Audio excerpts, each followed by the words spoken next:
Hello world, my name is Coco Martek and today we're going to review the newest budget Android phone from Cherry Mobile, which is the Aqua S9. Welcome to an episode of TT with Coco Martek. The Aqua S9 is a very affordable Android phone since you can buy this brand new for just 3,999 pesos or around 83.26 US dollars. But before we dive into the specs of the phone, let's do a quick unboxing. The Aqua S9 comes from the sky blue box. You have the photo of the phone at front. I ordered the jade green, so I don't know why it has the black one here. Anyway, you also have the aqua blue, flare red, fusion sky, and the black. A lot of fancy adjectives, and I also like that you have a lot of options. Opening is actually sliding the box downwards, which is a different experience from the usual unboxing.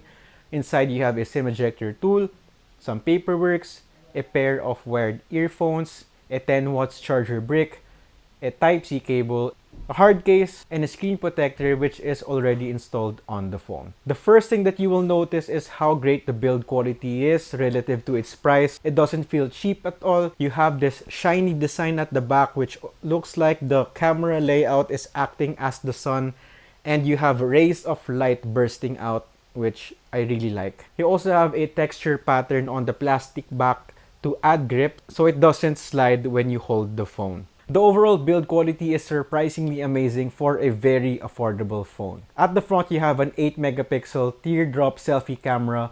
Bezels are fairly thicker, but of course, again, this is just around 4,000 pesos. At the top, you have a 3.5mm headphone jack port and the USB Type-C port, which is unusual since charging while playing will be a little weird. Well, depending on how you charge your phone. At the left, you have your SIM card tray for your dual nano SIM cards with 4G LTE connectivity and the micro SD card up to 128 gigabytes.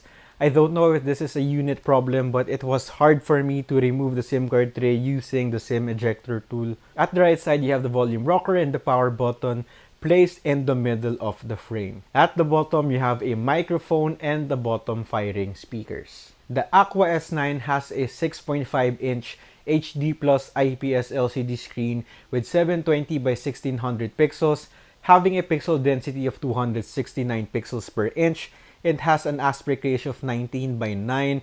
The screen display, again, relative to its price, it's very nice.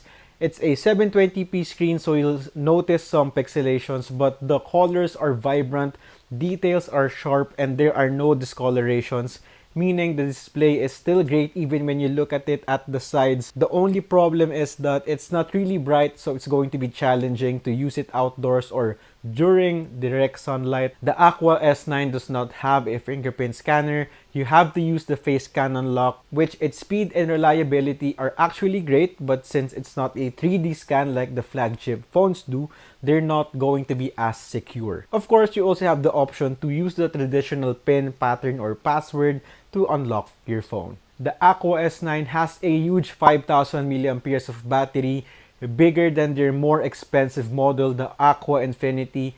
I'll be doing a comparison video, by the way, so make sure to subscribe. Battery performance is really good too. Based on my testings, I'm having an average of 5 to 6 hours of screen on time.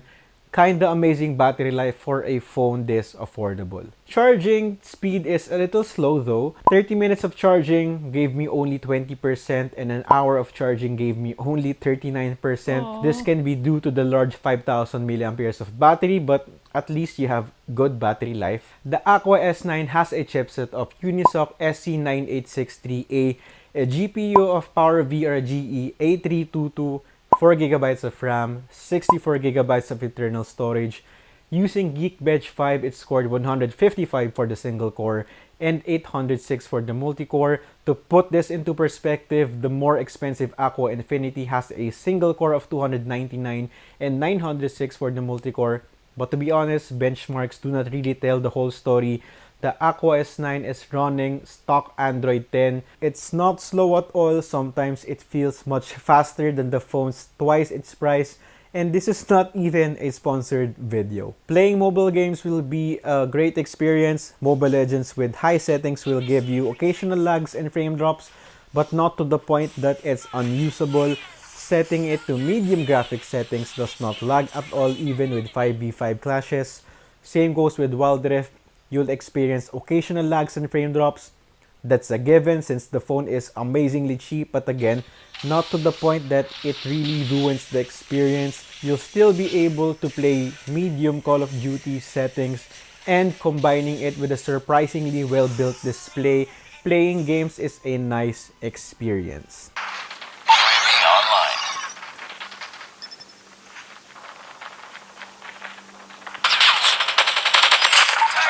Awaiting orders.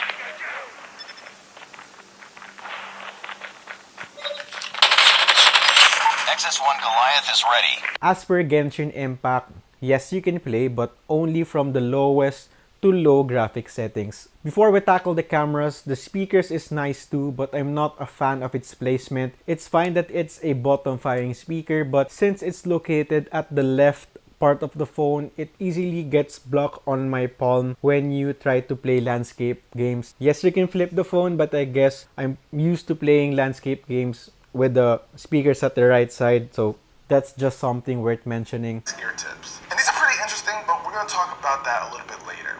Inside the carrying case though, you'll of course get the Galaxy Buds Pro. So let's talk about them. So here we have them, guys. These are the Galaxy Buds Pro. So these are Samsung's new So lastly, let's talk about the cameras. You have 4 rear lenses, a 13 megapixel Sony IMX214 main lens, a 5 megapixel depth sensor, a 2 megapixel monochrome lens, and a 2 megapixel AI lens.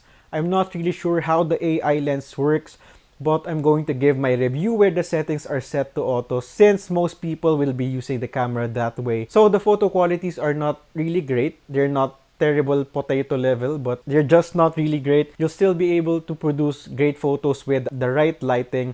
They're not contrasty and super saturated, which is not actually a bad thing since it's more of a personal preference. Sometimes it's hard to focus. Taking a photo then moving a bit will make the photo blurry, so once you take a photo, you have to wait for a second. The portrait mode is not good too as they're always mushy. Night modes are also okay. The night mode limits the noises, but they also decreases the details, but they're still usable. If you're going to tweak your photo with Adobe Lightroom, Snapseed, or any photo processing app, they're going to be fine when posting social media accounts. Just remember that this is a very affordable phone.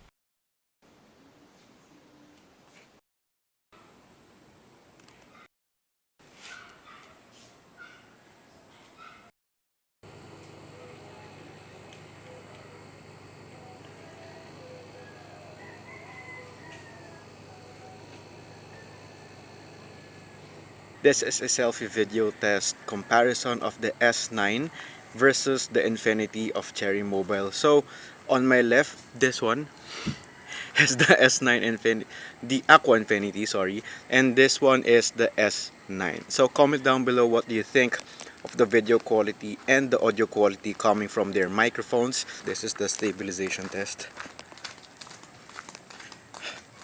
The Aqua S9 is a great phone for its price. Amazing battery life, nicely designed, okay speakers, superb build quality, and okay cameras.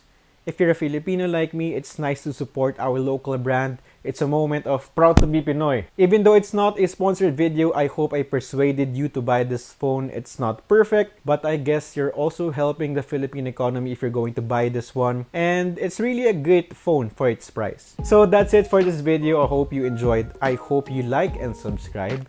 See you in my next video and keep safe. Bye-bye.